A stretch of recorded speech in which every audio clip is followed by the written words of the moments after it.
Hi, I'm Rhiannon and I'm here to talk to you about the different types of yarn you can knit and crochet with so you can bring your projects to life. Knowing the types of yarn can help you choose the right one for your project so it looks as good as it feels and lasts well. Here are the top things to consider. The label on balls of yarn will give a lot of useful information about the yarn and how to knit it. The symbols and abbreviations can be daunting at first, but it's easy to learn how the different types of yarn have different effects. Weight. This is the weight of the ball of yarn in grams. Meterage per ball tells you how long the ball of yarn is when it's unravelled. Fibre content tells you what it's made from. This is important if you prefer natural, synthetic or blended materials. Ply. Some basic yarns are measured by ply, which indicates that these yarns will knit up to a standard ply tension. Dye lot. Even if you match the colour names, you might not get a true colour match unless you also get the yarn from the same dye lots. If you're working on a larger project, this is important for colour consistency. Care instructions tell you how to care for the yarn and the finished product to make it last for a lot longer.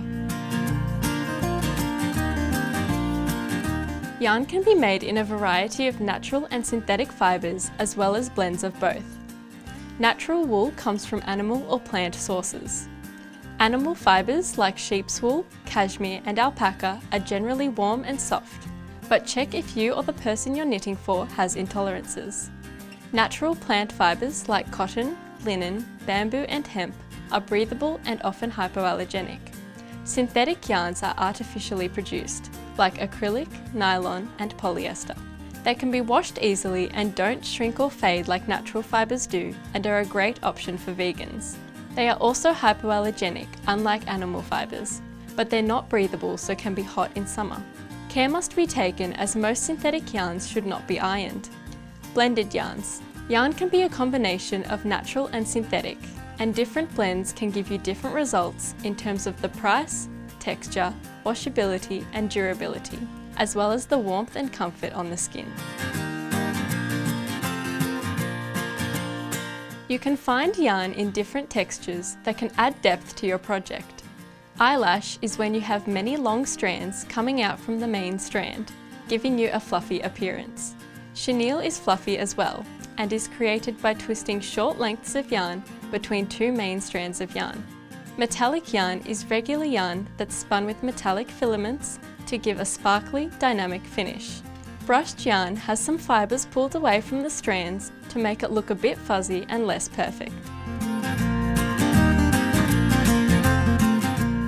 Basic yarns are measured in ply, and the ply tells you the types of garments you can knit.